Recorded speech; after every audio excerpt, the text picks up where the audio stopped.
the first wine today, the Albarino. And Albarino is a Spanish variety, so this is 100% Albarino. There's nothing else blended in here. And we were the first in South Africa to work with this variety. We actually brought it into the country. We initially looked in Spain, and they had no material available for us. So finally, about 2 years later, this is in 2008, we got the material from California, and we brought it into the country. Our first plantings were then made in 2011, 2012.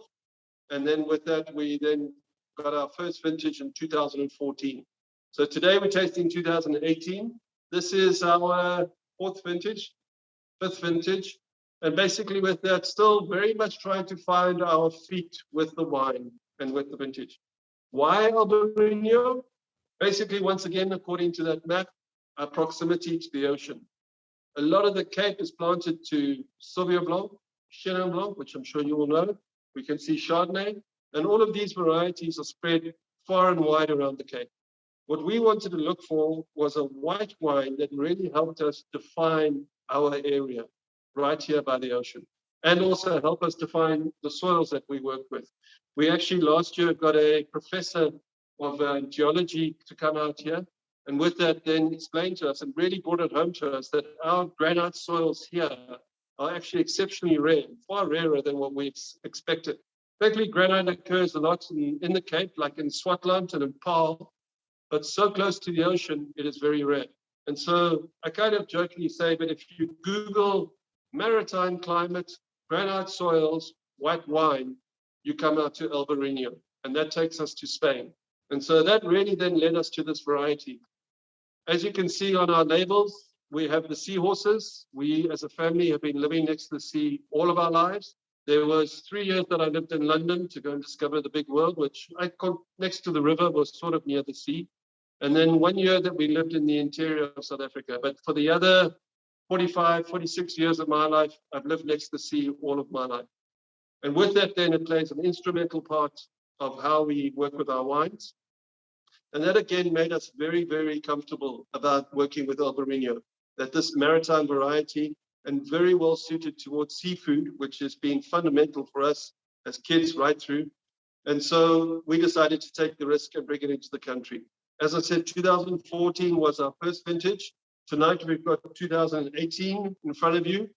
And again, it was a great variety. We didn't have anyone in this country to compare it to. We didn't have anyone in this country we could phone and ask. It was literally having to bring the material in, read as much about the variety as possible, and then be able to then obviously taste a lot of wines from Spain, a few from California, 1 or 2 from Australia to get a feel for it. What we wanted to see from the wine is food. What we wanted to see is something that could be refreshing to drink as we are potentially at the moment and taste, but also to be able to go into a meal. And even as we do in South Africa, we like to really bounce between lots of different things. We like a very informal culture. We are very, as most probably Gerard knows very well, we love to braise, we love to barbecue, we love fire, but everyone brings a little bit of everything. Social meeting is very much everyone arrives with a bowl of food or something in it. So we are a very informal culture in that way. And we wanted to see a wine variety that could help us with that and that allow us to. So what I mean by informal is to be able to sit down, have a glass of wine, enjoy the view, enjoy the weather, enjoy the people, but also, hey, let's have something, let's have a little bit of prawns, let's have a little bit of some curry, let's have something off the fire. And again, this wine allows us to be able to drift between those experiences. So this is Albarino 2018. 18 was a dry vintage, but really did give us far better grapes than what we expected. It was a difficult vintage. One that what we call is that it was as dry, it started to stretch nature a bit too far. We had 5 years of this very dry climate, and 18 was the last year. We could really see the grapes wanting to be able to be rejuvenated a bit more. We get to see 2019 a little bit later in the tasting. But 18 really did surprise us in actually making really open wines that we can really get into, lots of aromatics. And that's what we see with the Albarino. It's not necessarily just fruit, but aromatic fruit. And that's what we like from this grape. So there's something very inviting into the glass, really expressive coming at you. really shows itself as a fresh white with a lot of that aromatics, but also the aromatics showing more towards something that we don't really see in this country, more into sort of potpourri, as I speak about those aromatics, sort of some peaches, and into that as well, a little bit more underline into that. In the palate is really where we wanted to see this wine perform, and that is about texture. And texture is about giving it something where you can feel it around the sides of your mouth, coming in to be allowed to be happy with food, allowed to take on a few sauces, maybe take on a little bit of spiciness, but also to take on a little bit of, when I say meat, seafood meat, something that's got a little bit that you can get into. And we really wanted to see this in this variety. There's a lot of Albarino from Spain that is very, very sort of upfront, but doesn't have much of a mid palate. Whereas from this wine, we really wanted to see it carry a bit of texture, carry a bit of mid palate, and come through. And we think that that's what 18 offers very nicely. And then always for us on the finish, freshness, acidity. I hope to show you a lot of balanced acidity today, but acidity that really helps to keep the palate fresh and just helps it to follow through. So this is the Albarino 2018 Newton Johnson. There's my boy over there.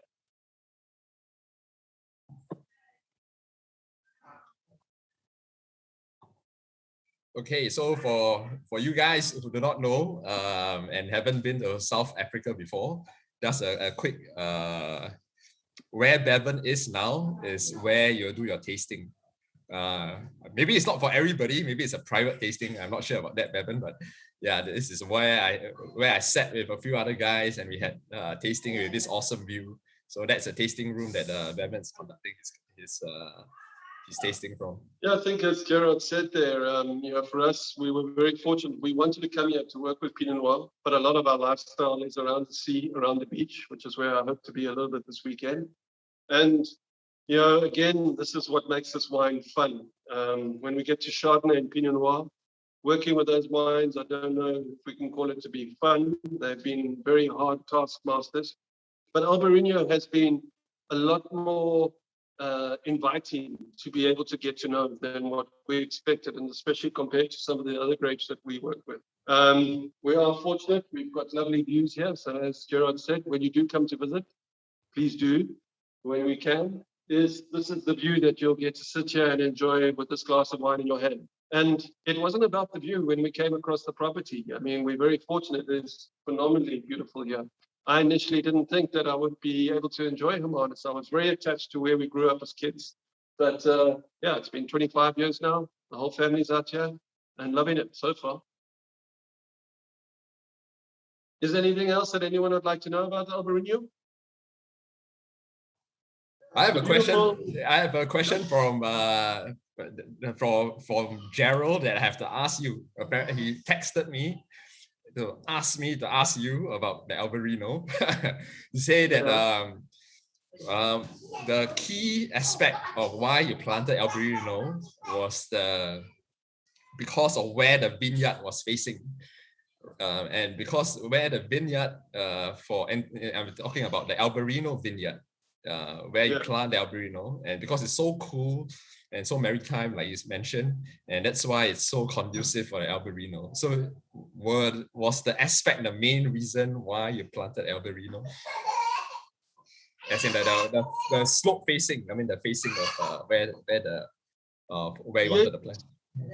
Yes, but then one step further. So I think, again, when I said, if you Google maritime climates, white variety, you can get things like Muscadet, you get a few other varieties like Sauvignon Blanc that take you closer to the ocean. But when we put in the second aspect of granite soil, that's what gave us Albarino.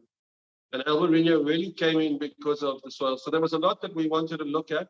Whites tend to be able to handle cooler weather and warmer weather much easier than reds.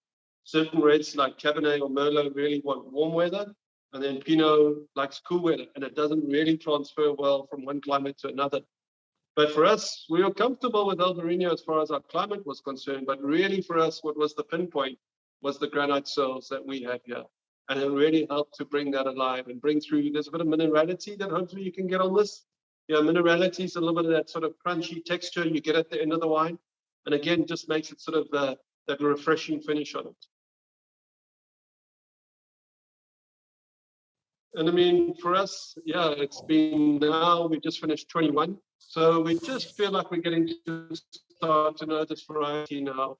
And has made a big difference in getting to know it. It has been, yeah, it's been a lot easier to get to know. I wouldn't say that this is, say, Spanish at this stage, but you know, again, when we look back towards somewhere like Europe, it is very much an indicator for us of what we would like to see come out in the wine.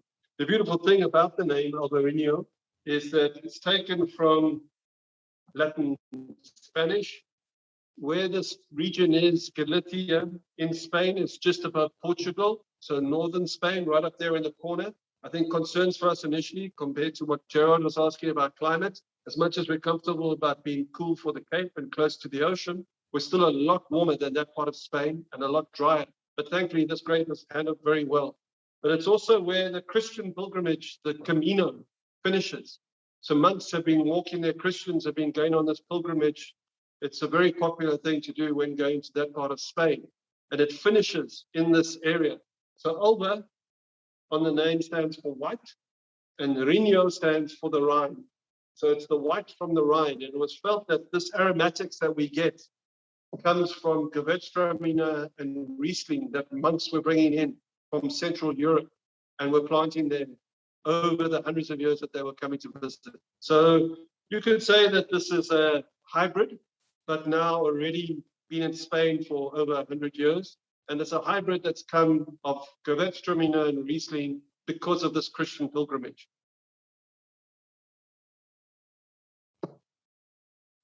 Any other questions?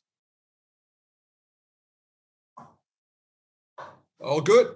I think we can move on to the second wine. Yeah, the family shot, please. Yeah. Yep. So I hope everyone enjoyed the Albarino. Hopefully get a feel for what I mean by informal. Now we're getting a little bit more formal, which means that we want to sit down and it's about food. So this is the Family Vineyard Chardonnay 2019. Family Vineyards, 100%, we've got the three wines, the Chardonnay, the Pinot Noir, and the Granum that we'll be tasting today. We only have these three wines in the Family Vineyards range. And for us, this is what we feel the ultimate statement from our entire estate. So the estate is not very big. The average vineyard in the Cape is about 40 hectares. We have got of vineyard, we have got 19 hectares of vineyard. So we are roughly just under half of an average vineyard in the Cape. And with that, then, this is then a combination of three of our Chardonnay vineyards on the estate, and we feel the ultimate statement of our property in Chardonnay. Essentially, for us, where we are as a region in the Himmelanada, the heaven and earth, and for where we are in the Cape, and for who we are as a family, if I can try and put this wine into one word, it would be classical. And it could be slightly controversial because classical sort of means back to the old world. And I firmly look at us in the Cape here as being the bridge between the new world of New Zealand, Australia, California, typically, Argentina, Chile, and then the old world of Europe. I see the Cape as the bridge. We are the old world expression of the new world. And very sort of new world flavors and the freshness and then sort of the upfront fruit that you sometimes get, but also then subtle wines with texture, subtlety coming through in the palate, and really trying to develop that subtlety and elegance into the wines coming through with the texture, the layers, and then also some of the structure. So this is 19. It got released in November last year. And what we had is we had the 18 before, which I said surprised us a little bit with the quality. And basically 19 is a new little sort of generation we're seeing within our vintages. So 15 to 18 were these much warmer, drier vintages, which finished off in 18. And then that winter, we got in the winter of 18, we got a lot of rain again and everything started full up. And with 19, it's basically, I think, nature sort of saying thank you a bit. It's a much fresher sort of version of our Chardonnay. So 18 was very textured, very sort of broad, very open, accessible, whereas 19 is back to freshness and really came through a core of energy and freshness in it. And with it, then I think for me, it is, I'm the guy who has to sell it, so you have to take me with a pinch of salt. But it is for me, the benchmark vintage that we've got so far. Still very young, so Gary, don't worry, you can have a little bit now and we can save some for you later. But very young and very sort of evolving for us. What we brought into this last few vintages is unfired and unfiltered wines. So we've now, once again, stripped away some techniques into the winery to go simpler and to work with the wines closer, more minimalist. So this is naturally fermented. We don't add any yeasts. It's straight into barrel. All of our oak barrels come from France, from Burgundy itself. We only work with 2 coopers. It's fermented in the barrel to lie on the lees, to lie in that sediment in the barrel. And it's there for 11 months. And then from there, we then take it back into tank. We allow it to settle in tank once more. Very similar to a fresh juice that you put into the fridge and you see the sediment settling the next time. And generally with the fruit, we have to shake up. Well, for that, we put it back into tank. We leave it in tank for another 3 to 4 months to settle once more. And then we can take it through to bottling with a very, very rough filter. So with that, then not trying to do too much to it, basically as minimalistic as we can get as possible.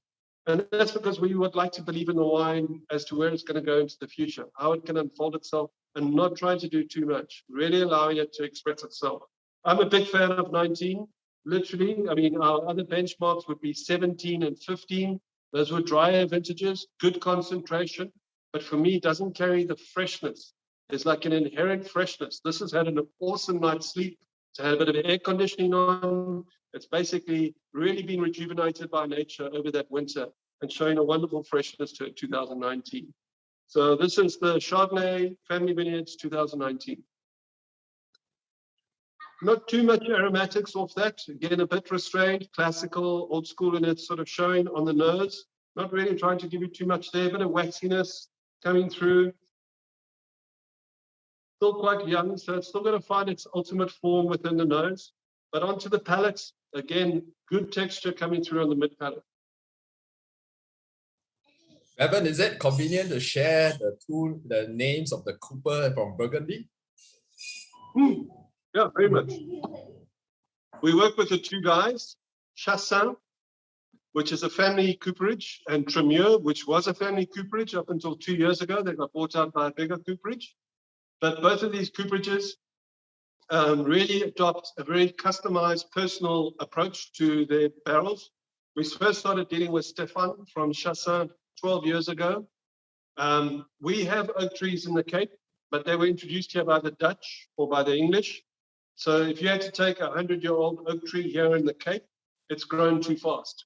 We don't have any of this industry. I kind of say a very common tool or a very common sort of phase in fine wine making is obviously put into the oak barrel. All of that for us comes from overseas. It comes from Europe or it comes from North America. And for us, we deal with only 2 of them, and both from Burgundy, because we want them to obviously have the expertise towards Chardonnay and Pinot Noir. When we met Stefan, we said to him, listen, we hear that you make great barrels for some of the greatest domains in Burgundy. Could we have your price list? And he says, I don't have a price list. I don't have different forests, different toasts, different grades. You send me your wines, and if I like your wines, I'll make you a barrel for your wine. So very French in that way, but thankfully he did enjoy the wines. And as I said, now it's been 12 years that we've been working with him. So there's been, and for us, that brings an immense amount of value into the barrel room, which is a very quiet place. It really feels like that's where the winery is. But, you know, the wines just sit there for 10 to 11 months. But when he is applying his expertise that doesn't exist in this country into thinking for our soils, our wines, and our climate, it really makes a massive, massive difference for us. So that was with Stefan. And every barrel, we've got about 300 of them downstairs. About 60 to 80 are dedicated to the Chardonnay. And with that, then, he would get a report back from my brother every vintage. Every barrel is a cell on a spreadsheet. And it was when it came to us, basically with a code and how it was handled, when it was clean, what it was cleaned with, and then tasting notes. And we use them for 4 vintages. So first fill would be 25% in this, second, third, fourth, and fourth fill. They roughly come into the Cape at about 800 euros. And after 4 years, they become flower pots and herb gardens and many other different things, unfortunately. So yeah, we use them for 4 vintages. And with that, then we got Tremure on about 8 years ago. Louis, he is the family member. He still runs the cooperage, but they sold out to a bigger cooperage. Louis loves the Cape. He got married here. He comes out 2 to 3 times if he can. He was actually here just a few months ago. He took the run from Europe to come out here and did a fantastic champagne tasting with us. So yeah, we work with just the 2, Chassagne and Tremure, because of the service that they provide to us. And also for us, we need to be good customers and clients. We don't have this industry here. So they really provide that avenue and communication and trust that we can have to be able to work with them. And for people who do not know Stefan, I'm sure that he worked with very famous chateaus before, right? Are you able to share 1 or 2 examples? Well, he does work through all of the greats. He works a lot with Jean-Marie Fourier from Gevrey Chambertin. He works with some of the big name domains like DRC as well. They now have their own cooperage, but he has worked with them before. But, and for him, working with South Africa isn't the next big thing for him. I don't think it's a big market that's going to expand his business. It became a challenge for him. It became a challenge for him to work with our wines and our philosophies, because I think he wanted to just work a little bit outside of Burgundy. So primarily, most of his business is all in Burgundy, and he's got small export markets to the New World. And we were his second client in this country, and where he has now, I think, about 7 or 8 clients in this country. And I think if that's the way he's going to keep it. He comes out every 3-4 years. He needs an interpreter. And as I said, then we work with Louis. And Louis, if he can, right now, he'd be here. He comes out about 2 to 3 times a year. Thank you. So that's the Family Vineyards 2019 Chardonnay. I got one last question from the chat. Yeah. What would you pair the family Chard with in terms of food? Asian food. I mean, you have been to Singapore, right? Is there anything to in mind, when you... In Asian food, for me, instinctively would either be going to something like salmon.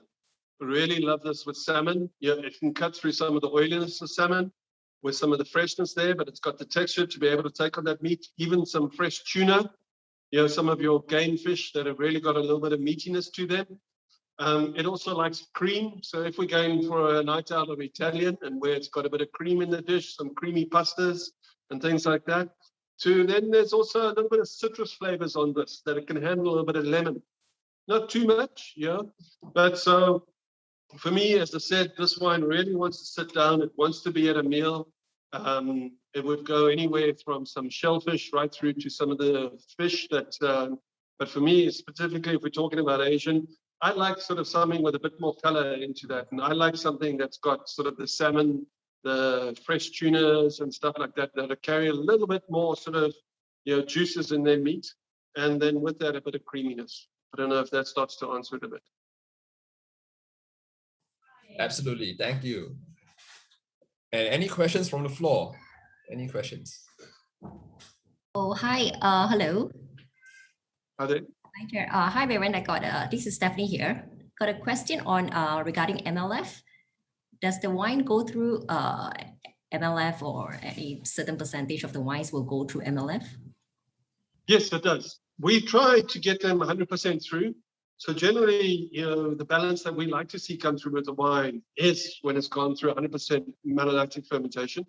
And so even such a example like 2019, the freshness there is very inherent of this vintage. We like to carry acidity, especially in Chardonnay, because it is a wine that can get extremely rich. It is a wine that we tend to have, again, with meals that carry a little bit more sort of richness with it as well. And you want to have that acidity just to be able to keep it refreshing, be able to cut through a bit of that food. And with that, then we like to see it go 100% through MLF or malolactic. And with that, then certain years, because it's natural fermentation, we might have to add a bit of enzyme to push it through. Thankfully, recently, we haven't had to do that at all. But we definitely want to see it go through 100% malolactic. Thank you. Yeah, all good. Okay. Yeah. All right. Cool. That's the Chardonnay. And on to what everybody's looking forward to, I guess. Yeah, well, this and the next one for me. So we're going to go to the Family Vineyards Pinot Noir 2019. And again, similar to the Chardonnay, we feel this is the ultimate statement from our entire estate. So this, we feel, is the best combination of our best vineyards. It's historically been a combination of 3 vineyards that has sometimes been seen with the Windansea, Sea Dragon, and Mrs. M. But 2019 was the first vintage that we brought a 4th vineyard into it. So we started to see some of the younger kids start to graduate into this. So it's very exciting and a slight sort of new expression coming into that. And in our terms, forgive me, maybe Gerard might be understanding, but we sort of see Sanford, the new vineyard, really sort of sitting between what Sea Dragon expresses and Windansea. So we're starting to see a range of characters and flavors. But this is the 2019. And again, very similar to the Chardonnay, and hopefully you'll start to see a similarity coming through in 19 from white through to red. Freshness, really got a lot of freshness coming through. And once again, it was that nature just saying, thank you for the rain, thank you for the rejuvenation. And we saw this continuing into 2020. Hopefully we'll be doing this in person next year, maybe not over a Zoom. But 20 has got very similar characteristics to this, and even into 21. And thankfully, even with the cold weather that we've had out for the last few days, I mean, July is halfway through the year for us. We've had 3/4 of our rain already in the year. So it's been a very promising winter once again. Into the Pinot, as we said earlier, this is the whole reason why we moved here. This is the whole reason why we came from Stellenbosch in the wine industry there, right here to Hermanus and to the Himmelanade, was to be able to work with Pinot. Pinot carries its reminiscent, very light color, so translucent. They always say you should be able to see your finger through the glass. And with that then, what allows us to work with it is that summer weather where we sit underneath the cloud, where we are then protected against the warmer sun. It's got a very thin skin, this grape, so it can ripen in a warmer area, and it'll almost ripen too fast, and it won't develop its delicate flavors. So we really would like to see that in a cooler climate, just tapping along. I look at ripening and fermentation the same as a good curry or a good stew, where you want to see it just tap along nice and quietly to where it's got all those integrated flavors. We can always put everything straight into the pot, boil it up, and it's ready within an hour, but there's no integration of flavor. And that's what we want to see from our climate through to the ripening here. It's just that slow tapping along and allowing it to be able to develop the finer sort of nuances that Pinot Noir is known for. So you can see quite a light, fresh color. For us, inherent, and it's actually back to these soils that we spoke with the Albarino, these granite soils that bring through a very sort of fresh cherry, potpourri perfume to the wine.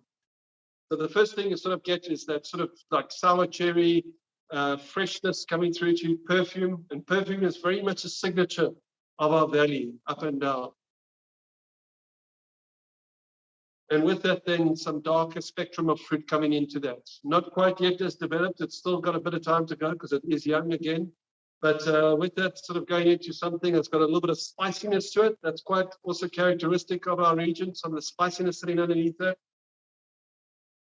Potentially, as it opens up into the glass, and when we'll see with the next wine, is a bit of prunes as well underneath that. But just that beautiful subtlety, freshness going through to something that's darker. On the palate, once again, for that fruit to come through, again showing sort of the depth and complexity, good structure. We want to see texture once again, because we love to see these wines be able to sit down, be happy amongst people, and on the table, and happy with food.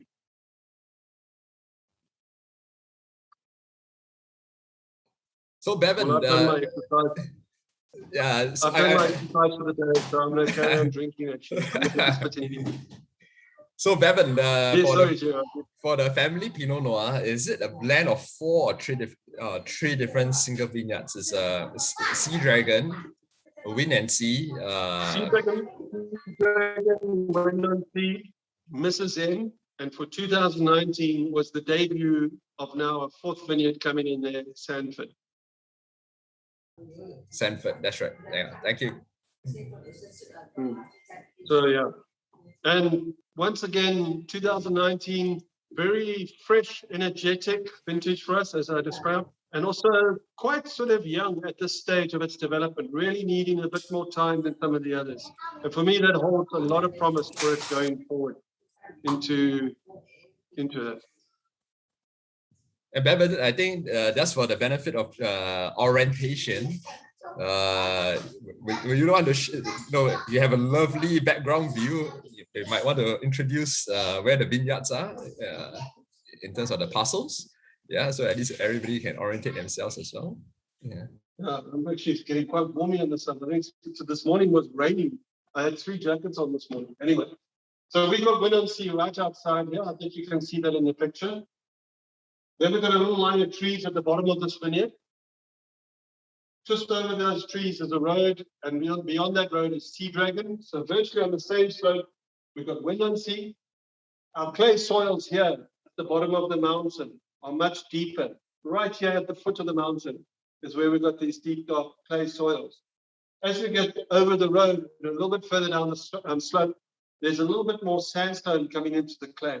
So you get a slight sort of change and nuance between the two. And that's what we'll show. And I think we'll definitely have that tasting next year in Singapore between Sea Dragon and Windansea.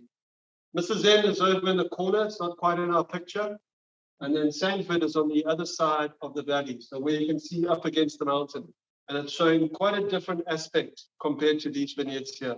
And that's the young vineyard that has finally graduated into family vineyards for the first time. So those are the 4. A little bit of the picture that you can see in front here. Are there any questions on the wine? Any sort of comments? Thank you. I think everybody has a little bit of a drink now. So please go ahead and ask some questions, yeah? Yeah. I'm actually going to close the blind here because the sun is coming in quite a bit. Personally, I just really enjoy the wine, especially the Chardonnay and the Pinot so far. The nose is very, very expressive, but then it was quite surprising to me that the mouthfeel is actually a lot lighter compared to what the nose suggests, and it's interesting in that way. And yeah, beautiful wine overall, very long finish, great stuff. Thank you for that. I mean, it's very much like that is what we want to bring. And again, if I could say, if I can encapsulate this wine in one word, again, would be classical. And with that, weightless is exactly the word that gets mentioned with Pinot. It's got its presence, you can feel it. It's got the texture, but it's, many other of the reds, and we'll speak about that with Granum, they often speak about the texture being velvet. And the texture of Pinot, we want to be silk. So it's got that presence, you can feel it, but yet that weightlessness. And the structure is there. You can feel a little bit of the grip of the tannins. It's still obviously quite young, being a 19. But this wine for me, and again, you have to take me with a pinch of salt. I'm the guy selling it. But it is really something that for me is going to unfold a lot more than some of our other vintages. We had 12s earlier this year, and the 12s are showing very well.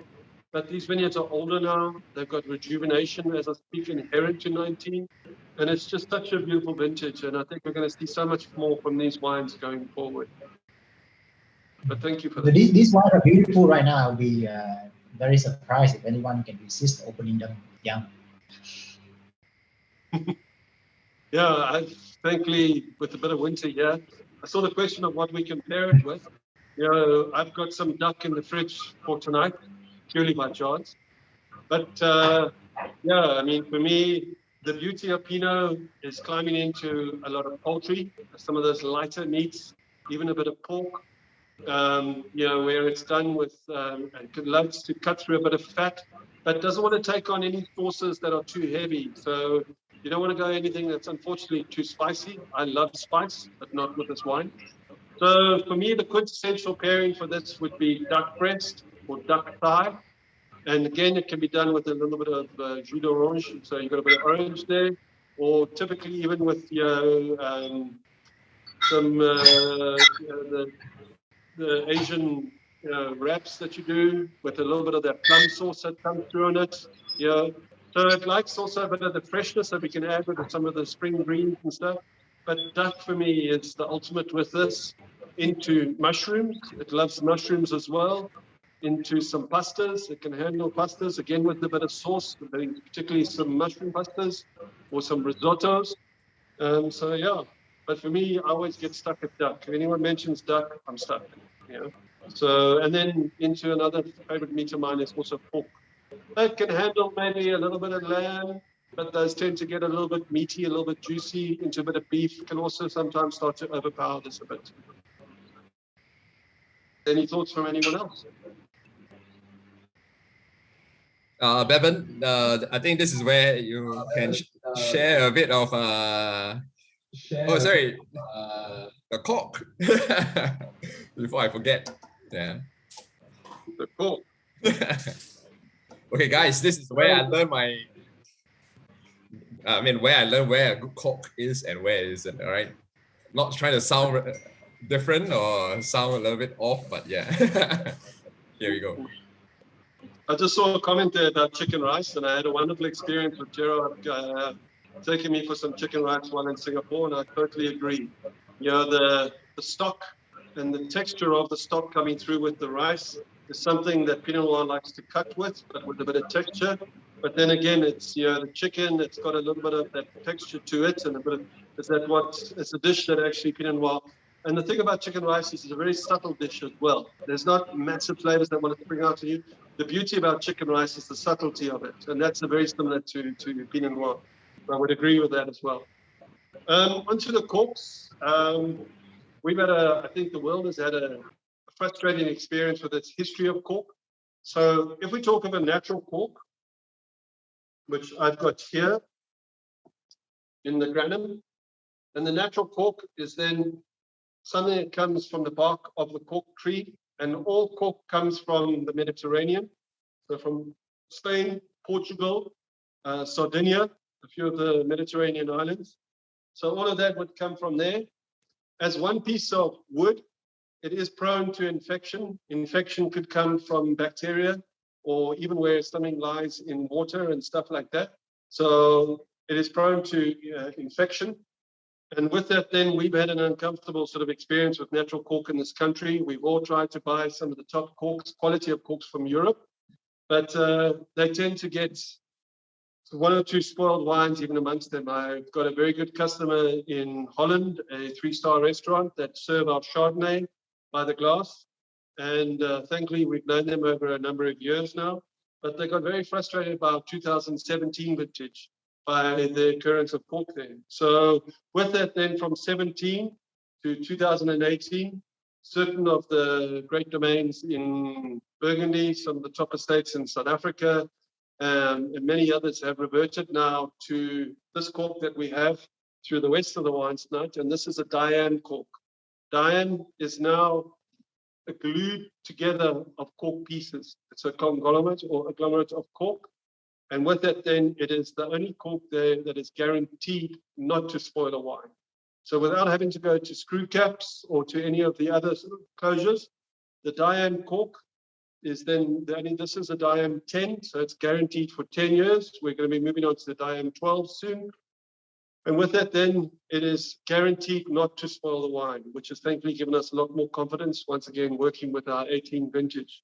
But the difference between them as well is that a natural cork is slightly softer, which means in a certain sense what Gerard was referring to, it's got a better memory.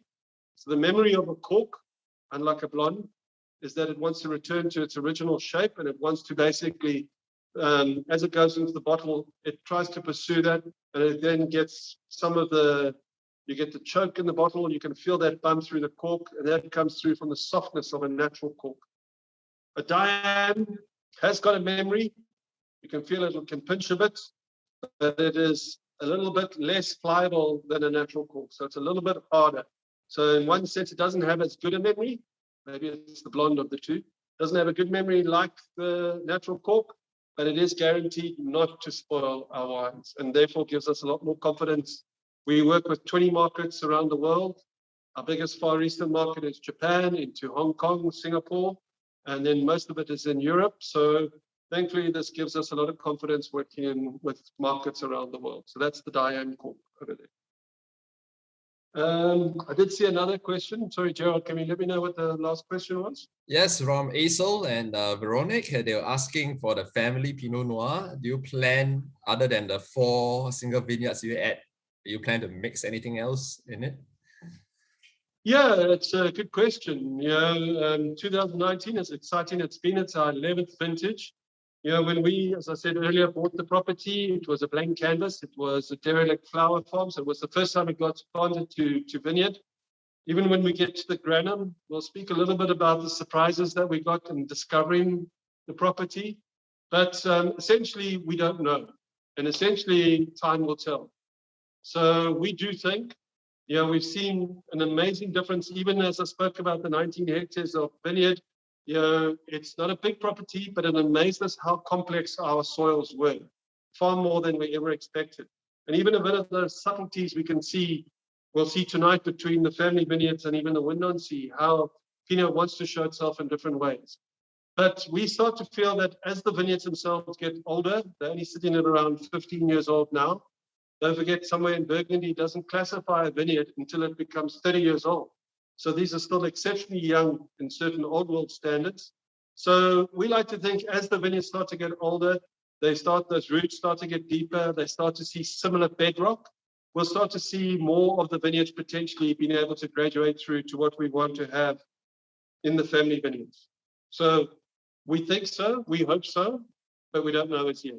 And it was very encouraging to see that 4th vineyard. And I'm in the winemaking, I'm the spectator. My brother is the guy that's in there. And I'd kind of, for 2 years, has Stanford made it from the tasting? And it's like, no. So this is 3rd time lucky. This is the 3rd vintage that it was considered that it's finally made it in. So well done to that vineyard. And there was another question? No, there's I think that fulfills all the question. Okay. Let's move on to Windansea, otherwise you'll be out of time again. Okay, all right. I'll speak a bit faster. So we're going on to Windansea 2019. So here we're seeing 19 through 3 different wines today. As I mentioned, it's the vineyard that's right outside in front here. It's our highest vineyard, the 300 meters above sea level. So there's Windansea. It was my little bit of contribution to family marketing, trying to find this name. It's our biggest vineyard of the Pinots, 2 hectares. And it's very much as today. There's a lot of wind actually outside that you maybe can't hear. But it's the windiest vineyard with the best view of the sea. And this is a little town just outside of San Diego in Southern California, not that I've been there, that is very well known for surfing. So I watched a lot of surfing movies. Windansea came up. And so one day it kind of went off. That's a great name for this vineyard out here. The windiest vineyard with the best view of the sea, Windansea. So we get through to it. And it's basically, just going to forward again, something for us that really carries through the masculine flavors that we start to see in Pinot Noir, something a bit darker. So on the family vineyards, we initially saw a lot of sort of that perfume up front, that sour cherry coming through, and then immediately the darker notes coming through underneath that. And that's very much what this vineyard brings through in this wine. It is roughly about 50% in here. It's the base, it's the foundation. And it's the one that's really brought through those darker notes. They're sort of moving into prune. It really doesn't carry perfume like the rest of the farm does. Immediately into it, doesn't have that sort of upfront perfume once you jump out the glass. Much darker, sort of broodier. Even carries a little bit more color in the glass compared to the previous wine. And there's no change in the winemaking. I can kind of joke that you can take my brother and you can throw him away. Between these 2 Pinots, the same technique of winemaking altogether. His view into this wine is done in the vineyard. Everything that is any about change about it has been done outside. And Windansea really brings through sort of a very sort of savory character into the Pinot, but also for what we see on the farm. And so with that, and again, 19 has been an exceptionally encouraging vintage for us in being able to show this.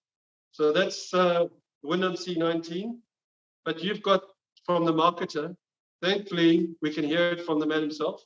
Gordy, you want to come through? Gordy's just joined me, he's out of his meeting.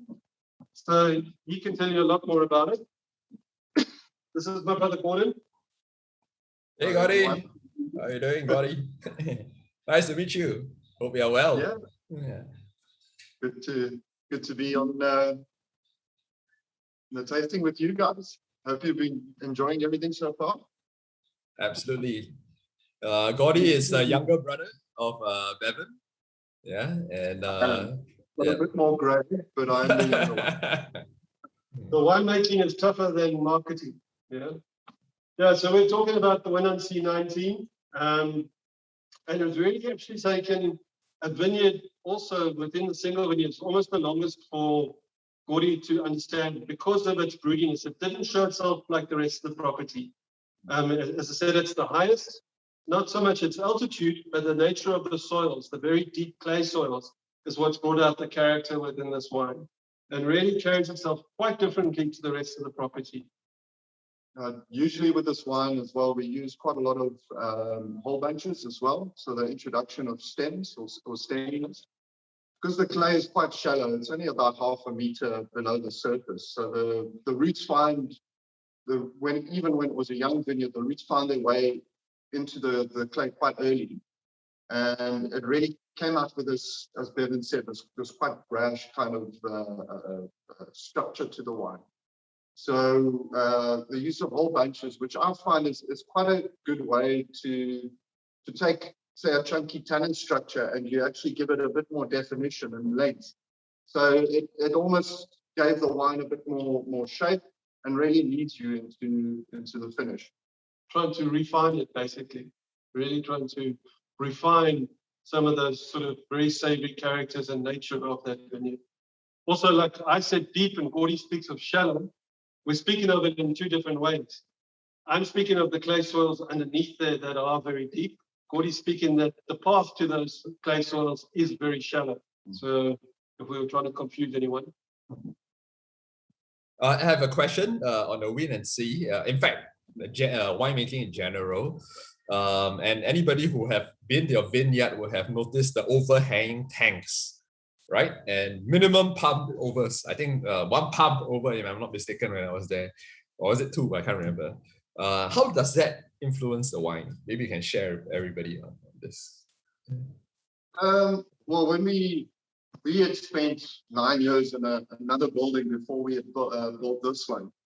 And besides the building being quite cramped, we really wanted to incorporate just softer handling during the production process, trying to eliminate the use of pumps. And that's really starting your production process at the top and then using gravity to then go down to where eventually down into the barrel cellar, which is where the wines go and age. So yeah, when you come into the cellar, all our grapes actually get lifted up into a platform behind the winery before they process the next day. So if you are in the main winery, upstairs is where most of the action is, all our sorting tables, sorting straight into the tanks. We don't do much pumping over. I think we mainly do cuissage. We'll only do pumping over maybe once if we think the vineyard needs it during cold maceration, so before the fermentation. And regarding the production process, from there, the suspended tanks will actually do the fermentation, especially of the red wines. And from there, we can drain down onto the floor, into the press, or drain wine into the tanks below them. And then from there, we would then take the wines by gravity into barrel. And also, you know, after maturation, when we want to get the wine back up into tanks for bottling, we don't use any pumps or anything like that. We use gas, or what we call, or the Americans call it a bulldog. which is basically sealing up the barrel with a pipe inside and using gas pressure, nitrogen, to push the wine out. And that for me is a really soft way of just maintaining the integrity of the wines. But a little bit, as I mentioned earlier, a lot of what Gordy has spoken about, 10, 12 years ago, we were inoculating these wines with commercial yeast, and they were getting pumped over, and sometimes maybe 3 to 4 times a day. Now everything is natural ferment, 100% through malolactic fermentation. We've moved to pigeage or punch down, so there's no more pumps involved, and that only gets done twice a day. As I said, on the weekend, if it's a nice day at the beach in summer, then it'll get done once a day. So really, over the last 10 to 12 years, it's been taking out the things that we feel we don't have to do to the wines to get what we want. And really starting, so more and more, we're learning to do less and less. And then in the last 3 vintages, or 4 vintages, but in the 19 was the 3rd, it's unfiltered and unfined. So now again, we've taken filtration out of that as well. One more sort of technique involving pumps and machines that we've taken out of that. So it's not 100% perfectly clear because it hasn't been through a filter. And with that, then we feel it holds more of the, again, refined, but more nuances and subtlety in the wine that will start to come out within time. And now, for us, very much on the property, we feel that started to get a handle on what we're doing with the winemaking. The focus now moves to the vineyard. So a lot about what Windansea makes Windansea is now being done out of the vineyard before it even gets to the wine. A lot of that technique, I mean, again, we're grateful for this winter, but would be done. There's a different technique of working with Windansea than there is with Sea Dragon. And that's the refinement that Gordy's bringing through in the wines now. So the focus has gone away from the winery to the vineyard. Do we have any questions? Okay, one last question from Keen. To him, the Windansea and the family Pinot Noir are 2 complete different expressions of Pinots, which is understandable because they are a blend. Yeah. One's a blend and one's single. And it's interesting to know that the Windansea is actually the base for the family vineyard. What in other vineyards that accounts for such difference? I'm not quite sure. Kim, maybe you want to explain that sentence? What in other vineyards that accounts for such difference? Maybe I'll ask. As Bevan mentioned, also the winemaking is similar in both, but and then the Windansea is the base for the family vineyard. So I'm just curious, what makes the 2 of them so different? We saw a little bit of that earlier with the family vineyards Pinot Noir. The first thing, very simple thing to say, perfume. The Windansea doesn't carry the perfume, whereas the other vineyards do. That comes through in the family vineyards, it comes through in the Sea Dragon, it comes through a lot in Mrs. M. And again, that would be taken through into, like with family vineyards, it's the combination now of the 4 vineyards. That all lies here in this head. Every year is to playing around with those different components.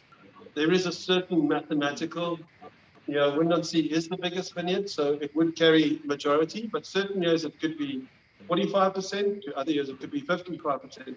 Although there is a feeling for, and I'll get to point next door here, there's a feeling for the vineyards. There's no specific formula that will sit down for every one vintage. Everything gets tasted stringently for vintage after vintage. His favorite part of winemaking is the blending of those different components.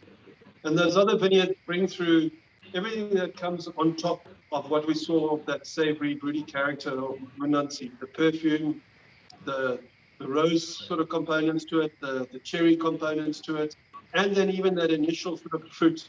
When you take Windansea into the mouth, it doesn't have a big presence like the family vineyards does initially, but it's a lot more in the structure around the mid-palate that Windansea makes its presence.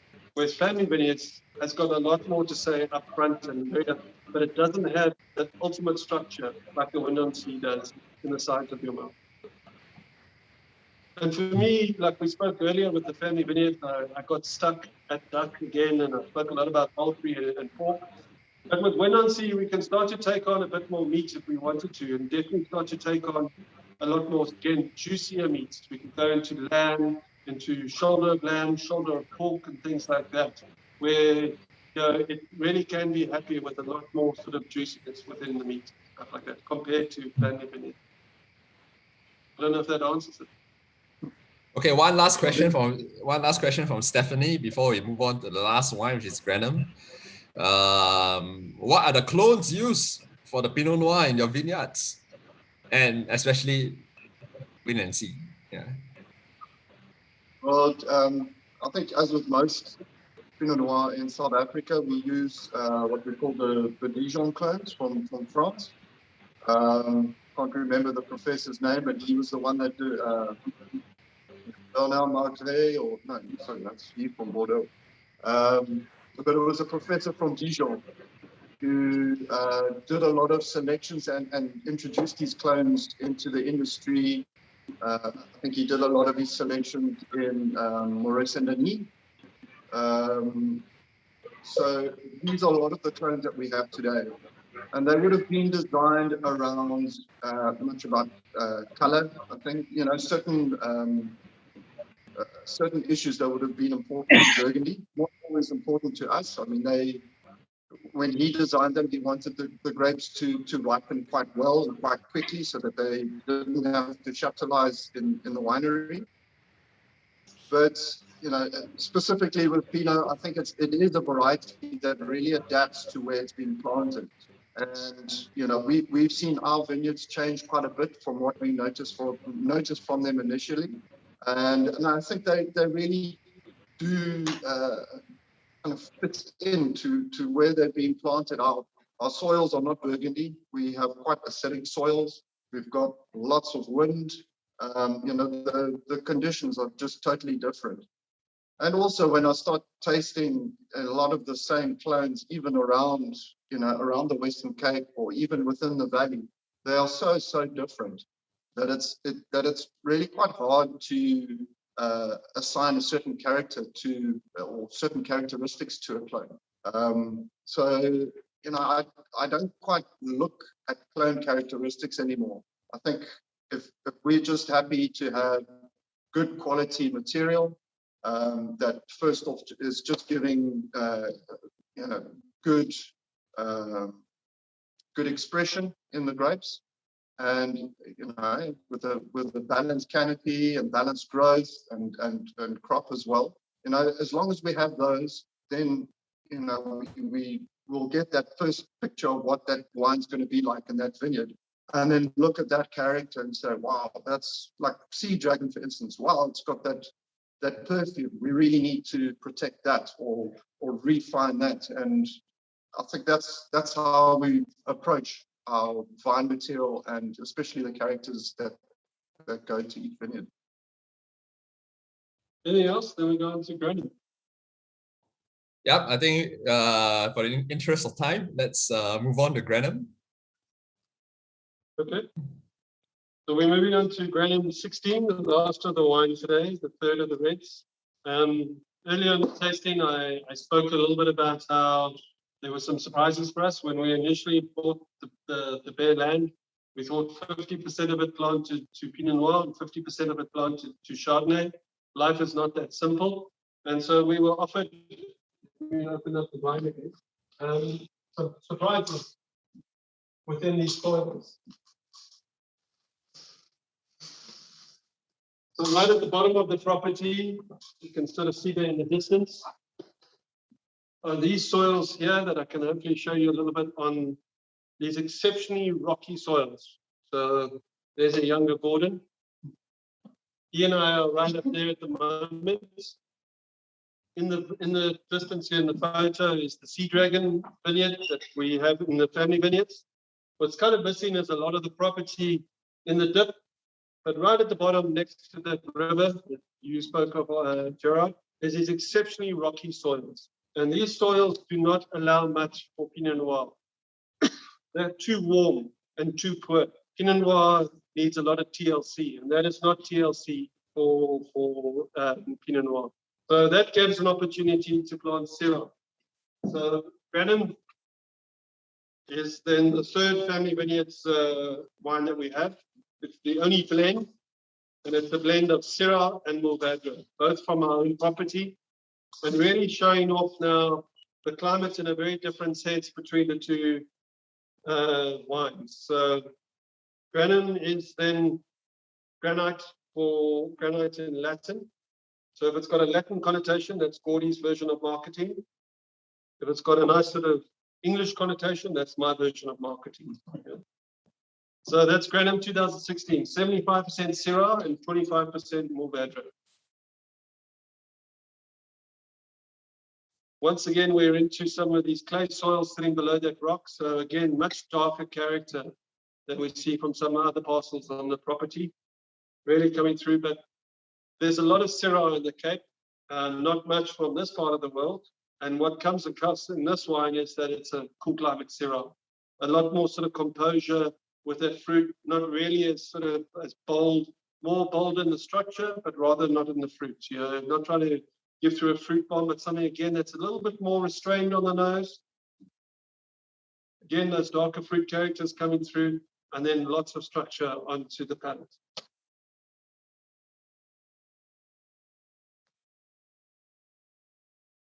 And a little bit earlier, we spoke about textures, and I said within Pinots, we're trying to pursue textures of silk. Yeah, we're back to velvet again. Yeah, that sort of velvety sort of textural feel.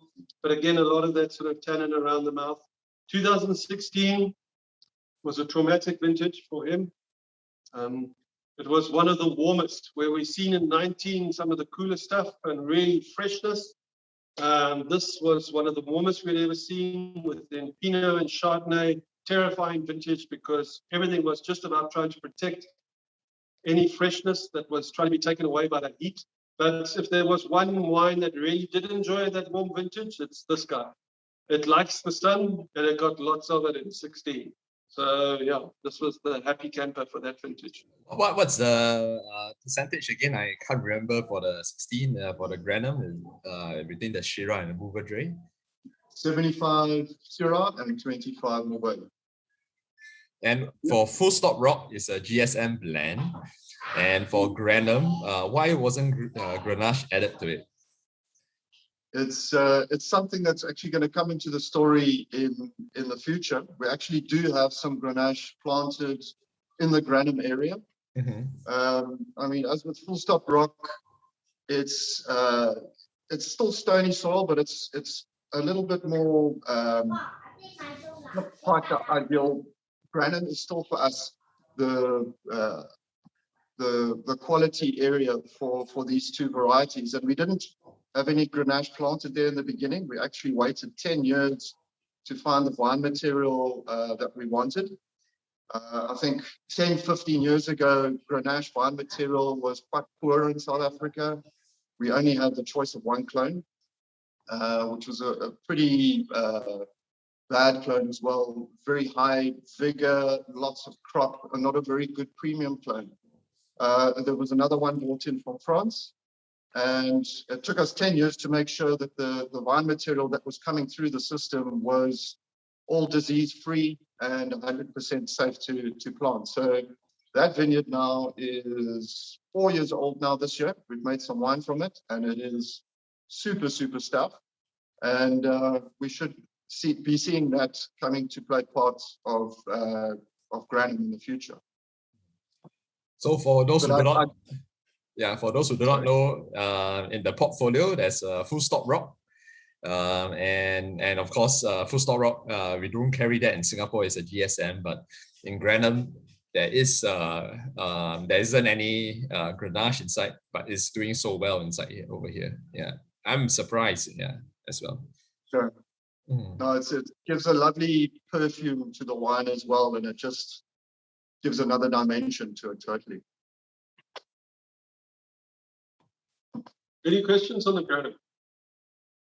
Yep, guys, it's a time to ask. For me, again, with food, what I like about Granum is now we're going into beef. We're going into also potentially spicier foods, but really also really juicy beef. So where you get into ribs, where you get into, again, shoulder or something like that, but really carrying some rare meat and stuff like that, where it carries the character. We've got quite a high iron content in our soils that gives quite a tang to the wine. You can really feel sort of a tangy finish onto it. And that really starts to bring it through with some of your juicier cuts of meat or into a bit of spice, which I love. One last question. It's not going to be a last question, but I got one more question for Gordy. Why do you plant Shiraz of all varietals? You know, you could have Cab Sav, for example, or something else. Why Shiraz?